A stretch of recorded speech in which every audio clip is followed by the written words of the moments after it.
Setiap tahun, gemuruh euforia perayaan kemerdekaan mengiringi peringatan lepasnya negeri ini dari cengkeraman penjajah. Bendera berkibar gagah, pidato-pidato berapi-api, membakar semangat. Namun, di balik seremonial itu, sebuah pertanyaan getir terus bergema. Kemerdekaan macam apa yang sebenarnya kita rayakan? Apakah hanya berarti lepas dari belenggu bangsa asing? Ataukah juga kemerdekaan sejati atas tanah, ekonomi, dan nasib kita sendiri? Kalimat Bung Karno yang masyhur itu kini terasa begitu relevan. Perjuanganku lebih mudah karena melawan penjajah. Perjuanganmu akan lebih sulit karena melawan bangsamu sendiri. Bukan lagi musuh berbendera asing yang kita hadapi, melainkan bayang-bayang kekuasaan yang bersemayam dalam diri bangsa sendiri. Sebuah sistem yang alih-alih membebaskan, justru menjebak jutaan anak muda dalam labirin pencarian kerja yang tak berujung. Mereka adalah harapan bangsa, generasi yang digadang-gadang akan membawa kemajuan. Namun, jalan menuju impian itu terasa begitu terjal, penuh dengan rintangan yang tak kasat mata. Ini bukan sekadar angka pengangguran, ini adalah kisah nyata tentang harapan yang pupus, penantian yang panjang, dan kadang keputusasaan yang mendalam. Setiap tahun, ribuan bahkan jutaan lulusan baru membanjiri pasar kerja Indonesia. Dengan semangat membara, mereka siap mengaplikasikan ilmu yang telah mereka dapatkan. Namun, tak jarang semangat itu harus berhadapan dengan kenyataan pahit, persaingan yang ketat, kualifikasi yang tinggi, dan peluang yang terbatas. Ini bukan hanya fenomena sesaat, melainkan gejala kronis yang telah berakar dalam struktur sosial dan ekonomi negara ini. Pertanyaan besarnya, mengapa ini terjadi? Mengapa di tengah klaim pertumbuhan ekonomi dan pembangunan, jutaan anak muda masih kesulitan menemukan tempat mereka di pasar kerja?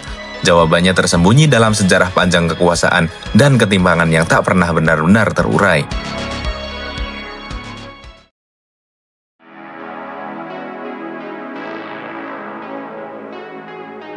Untuk memahami mengapa mencari kerja kini terasa begitu sulit, kita harus menelusuri kembali jejak sejarah yang tak terputus.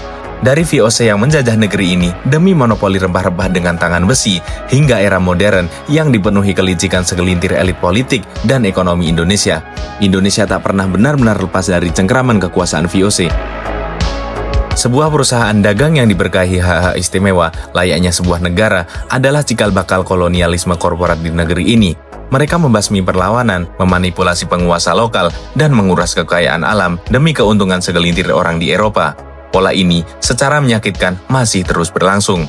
Menurut ilmuwan politik Jeffrey Winters, Indonesia adalah salah satu negara demokrasi yang dikendalikan oleh oligarki, sebuah kelompok kecil elit yang menguasai sumber daya luar biasa besar dan mampu mempengaruhi arah kebijakan negara.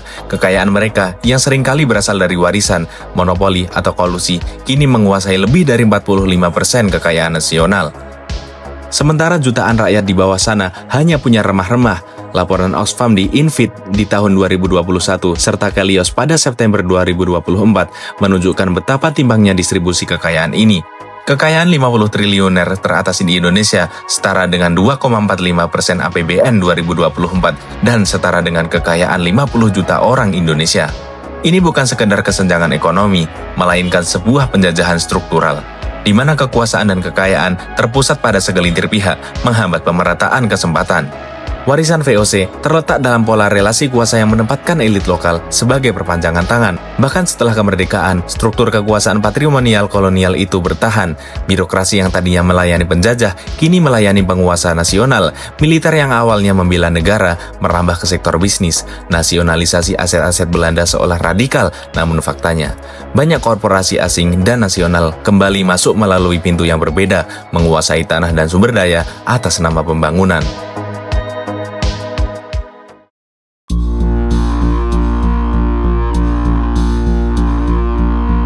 Secara konstitusional, Indonesia memang sebuah negara demokrasi. Pemilu, kebebasan pers, dan partisipasi publik semestinya menjadi pilar-pilar yang menjamin kedaulatan rakyat. Namun pilar-pilar tersebut seringkali hanyalah topeng yang menutupi kenyataan pahit bahwa proses politik Indonesia hari ini semakin dikuasai oleh segelintir elit yang memegang kekuasaan ekonomi yang besar yang disebut dengan para oligarki. Mereka sudah bukan lagi menjadi bayang-bayang kekuasaan, melainkan menjadi wajah resmi dari bangsa ini. Fenomena ini bukan tanpa akar sejarah, melainkan kelanjutan dari proses transisi kekuasaan yang tidak menumbangkan struktur lama. Sejak era reformasi, oligarki mengalami transformasi bentuk dan kekuatan. Jika dulu mereka berlindung di balik layar, kini mereka justru berada di panggung utama sebagai politisi, pemilik partai, atau sponsor utama kampanye politik.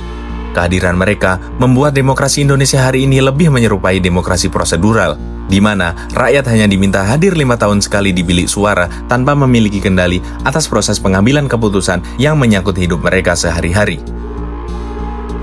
Dalam pemilu, pilihan rakyat seringkali terbatas pada figur-figur yang disokong oleh kekuatan modal besar, bukan berdasarkan rekam jejak atau visi yang benar-benar berpihak pada rakyat. Samsudin Haris, peneliti politik LIPI, menekankan bahwa Indonesia telah mengalami penyusupan oligarki dalam sistem demokrasi. Partai politik yang seharusnya menjadi wadah aspirasi rakyat justru berubah menjadi kendaraan elit untuk mengamankan kekuasaan dan bisnis mereka. Kandidat yang maju seringkali bukan hasil dari kaderisasi, tetapi hasil dari kompromi modal, sistem pembiayaan politik yang mahal untuk mencalonkan diri sebagai kepala daerah atau anggota legislatif adalah pintu masuk oligarki ke dalam sistem demokrasi Indonesia. Hanya mereka yang punya akses terhadap sumber daya ekonomi atau punya donatur besar yang bisa bersaing. Efek paling nyata dari dominasi oligarki dalam demokrasi adalah lahirnya kebijakan-kebijakan yang menguntungkan pemilik modal, bukan rakyat. Masalah Undang-Undang Cipta Kerja atau Omnibus Law pada tahun 2020 adalah salah satu contoh yang paling gamblang, disusun dengan sangat terburu-buru, melibatkan minim partisipasi publik, dan menguntungkan pemilik usaha besar dengan mengorbankan hak-hak buruh serta perlindungan lingkungan. Laporan ICEL pada tahun 2020 menunjukkan banyak pasal dalam UU Cipta Kerja yang secara eksplisit melemahkan izin lingkungan, memperpanjang masa konsesi tambang dan perkebunan, serta mempermudah penggusuran atas nama investasi. Ini menunjukkan bahwa kekuasaan politik kita lebih responsif terhadap kebutuhan korporasi besar dibanding jeritan masyarakat yang terdampak langsung. Meskipun Undang-Undang Cipta Kerja telah resmi dicabut dan dinyatakan tidak berlaku, kebijakan lainnya seperti kebijakan Danantara yang dibuat pada Februari 2025 lalu, yang konon dibuat untuk mengelola dan mengoptimalkan investasi negara, justru dikhawatirkan akan menjadi alat pemilik modal besar, bukan instrumen kesejahteraan rakyat. Ketika kekuasaan dijalankan atas nama rakyat, tapi dikendalikan oleh elit ekonomi politik, maka demokrasi telah kehilangan substansinya. Rakyat yang seharusnya menjadi subjek, kini hanya menjadi objek yang dijadikan alat legitimasi melalui pemilu.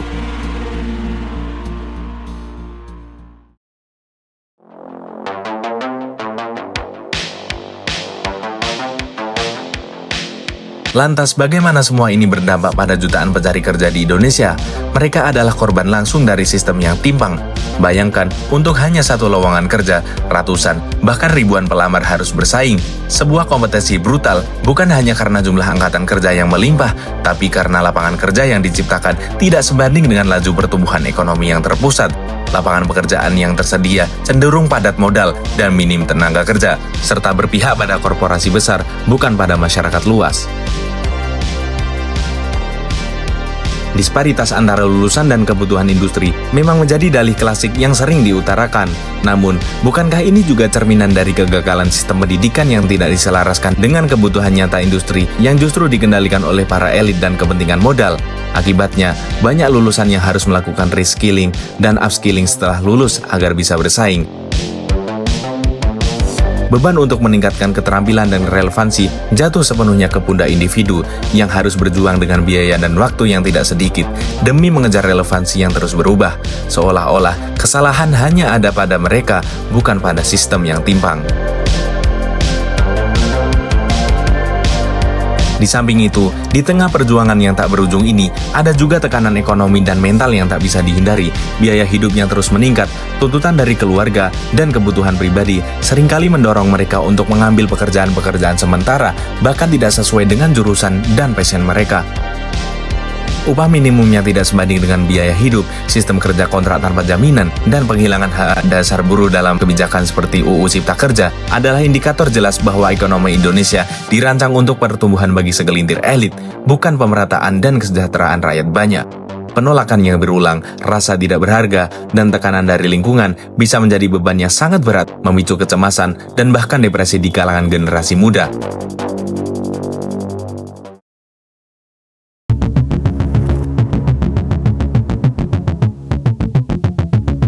Lalu, di tengah sulitnya mencari kerja konvensional, muncul harapan baru di ranah ekonomi digital atau yang sering disebut dengan gig economy. Platform-platform daring menawarkan peluang pekerjaan fleksibel seperti pengemudi daring, freelancer konten, atau penyedia jasa. Namun, apakah ini benar-benar solusi atau justru bentuk penjajahan baru yang lebih halus? Di satu sisi, gig ekonomi memang memberikan akses ke pekerjaan bagi mereka yang kesulitan masuk ke sektor formal. Fleksibilitas waktu dan kemudahan akses menjadi daya tarik utama. Banyak anak muda yang memilih jalur ini untuk menyambung hidup atau sekedar mendapatkan pengalaman.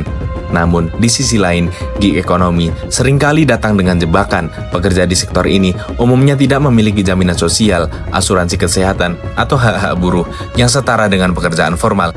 Mereka berstatus sebagai mitra atau mandiri yang membuat mereka rentan terhadap perubahan kebijakan sepihak dari platform. Upah mereka seringkali fluktuatif, tergantung pada permintaan dan algoritma yang tak transparan. Intensitas kerja tinggi, namun jaminan masa depan rendah. Ini menciptakan kelas pekerja baru yang rentan, terjebak dalam siklus kerja keras tanpa perlindungan memadai. Oligarki korporat kini tidak hanya menguasai sumber daya alam, tetapi juga infrastruktur digital dan algoritma yang menentukan nasib jutaan pekerja gig. Mereka menciptakan pasar bebas yang tanpa inklusif, namun sejatinya hanya mengalihkan risiko dan biaya kepada pekerja individu. Kesenjangan digital juga menjadi masalah serius.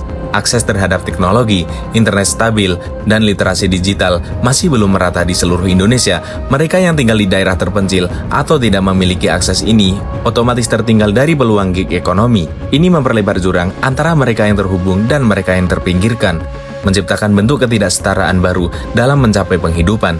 Jadi, meskipun ekonomi digital menawarkan harapan tanpa regulasi yang kuat dan perlindungan bagi pekerja, ia menjadi bentuk eksploitasi modern yang semakin memperparah kesulitan mencari kerja yang layak.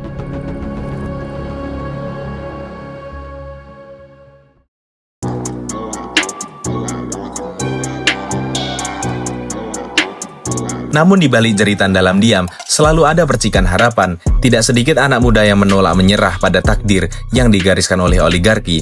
Mereka mulai menciptakan jalan mereka sendiri, dari membangun usaha rintisan, menekuni dunia freelancing di era digital, hingga menjadi konten kreator yang mandiri.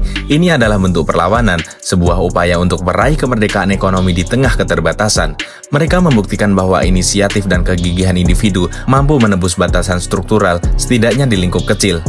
Namun, perubahan sejati tidak bisa hanya bergantung pada inisiatif individu. Kita perlu mendorong perlawanan kolektif terhadap struktur oligarki, menuntut akuntabilitas dari pemerintah, mendesak kebijakan yang berpihak pada rakyat, dan membangun kekuatan alternatif dari bawah.